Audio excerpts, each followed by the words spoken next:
السلام علیکم ورحمۃ اللہ وبرکاتہ۔ معزز ناظرین، امید ہے آپ تمام حضرات خیر و عافیت کے ساتھ ہوں گے۔ تمام حضرات کو اپنے چینل کے اوپر خوش آمدید کہتا ہوں۔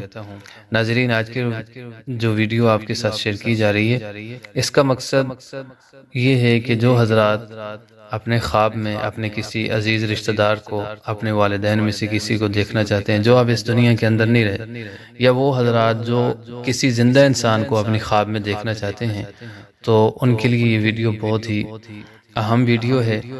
اگر آپ ہمارے اس چینل کے اوپر آئے ہیں اور ویڈیو شروع کی ہے تو ویڈیو کو شروع سے لے کر آخر تک دیکھیں تاکہ آپ اس عمل کو دیکھ سکیں۔ یہ ایسا عمل ہے کہ اگر آپ کسی مردہ کو خواب میں دیکھنا چاہتے ہیں تو اس عمل سے آپ کا وہ مردہ آپ کی خواب میں آئے گا۔ اگر آپ کا کوئی زندہ انسان ہے جس کو آپ خواب میں دیکھنا چاہتے ہیں تو اس کے لیے بھی عمل کریں، تو انشاءاللہ تعالی یہ عمل بہت ہی مجرب عمل ہے۔ آپ نے جس کو خواب کے اندر دیکھنا ہے وہ کچھ ہی دنوں میں آپ کی خواب میں آ جائے گا انشاءاللہ تعالی۔ تو ناظرین، ویڈیو کو شروع کرنے سے پہلے سب سے پہلے تو ہم آپ حضرات سے گزارش کریں گے کہ اگر آپ ہمارے اس چینل کے اوپر پہلی بار آئے ہیں تو ہمارے اس چینل کو ضرور سبسکرائب کریں، ساتھ میں بیل کا بٹن ہے اسے بھی آن کر لیں تاکہ جب بھی ہم اس طرح کو ویڈیو اپلوڈ کریں تو اس کا نوٹیفیکیشن سب سے پہلے آپ تک پہنچے۔ ناظرین، حدیث کو شروع کر لیتے ہیں۔ سونے سے پہلے کیا کرنا ہے؟ وضو کرنا ہے اور پاک کپڑے پہننے ہیں، خوشبو یعنی پرفیوم اور عطر وغیرہ لگائیں، اور ایک بار سورہ واللیل اذا یغشی والنہار اذا تجلی، یہ والی سورت ہے، اور ایک بار سورہ والتین یعنی والتین والزیتون پڑھیں۔ اس کے بعد یہ دعا پڑھیں جو آپ کے سامنے سکرین کے اوپر شیئر ہو رہی ہے: اللہم ارنی فی منامی کذا و کذا واجعل لی من امری فرجا و مخرجا وارنی فی منامی مستدل بہ علی اجابت دعوت۔ ناظرین، یہ دعا ہے جو آپ کے سامنے سکرین کے اوپر بھی شیئر ہو رہی ہے، اور میں آپ کی آسانی کے لیے اور سہولت کے لیے ایک بار پھر پڑھ کر سنا دیتا ہوں: اللہم ارنی فی منامی کذا و کذا واجعل لی من امری فرجا و مخرجا وارنی فی منامی مستدل بہ علی اجابت دعوتی۔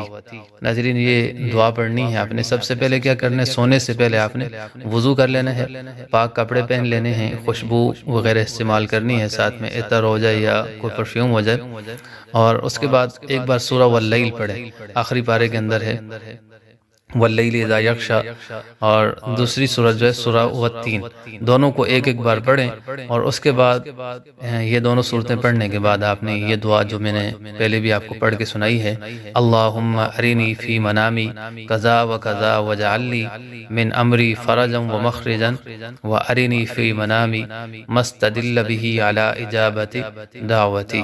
یہ دعا پڑھیں۔ انشاءاللہ یہ عمل آپ اس وقت تک کرتے رہیں جب تک آپ کی خواب میں آپ کا مطلوبہ انسان آپ کی خواب میں نہیں آ جاتا، یعنی آپ جس کو خواب کے اندر دیکھنا چاہتے ہیں جب تک وہ آپ کی خواب میں نہیں آ جاتا آپ یہ عمل کرتے رہیں انشاءاللہ تعالی۔ 2 دن آپ یہ عمل کریں گے، اور تیسرے دن انشاءاللہ تعالی آپ جس انسان کو خواب کے اندر دیکھنا چاہتے ہیں وہ آپ کی خواب میں حاضر ہو جائے گا۔ یہ ناظرین، یہ تھی آج کی ویڈیو اور انتہائی اہم عمل اور وظیفہ جو آپ حضرات کے ساتھ شیئر کیا گیا ہے۔ اگر ویڈیو آپ کو پسند آئی ہے تو ویڈیو کو ضرور لائک کریں تاکہ ہماری حوصلہ افزائی ہو جائے، اور کمنٹس کے اندر اپنی رائے سے ضرور آگاہ کریں، اور کمنٹس کے اندر اگر آپ کچھ پوچھنا چاہتے ہیں تو کمنٹس کے اندر آپ کمنٹس کر کے ہم سے پوچھ سکتے ہیں۔ کسی طرح کا کوئی مسئلہ پوچھنا ہے تو وہ بھی پوچھ سکتے ہیں، کسی طرح کا کوئی وظیفہ پوچھنا ہے تو وہ بھی آپ ہم سے کمنٹس کے اندر پوچھ سکتے ہیں۔ اللہ تعالیٰ میرا اور آپ سب کا حامی و ناصر ہو۔ السلام علیکم ورحمۃ اللہ وبرکاتہ۔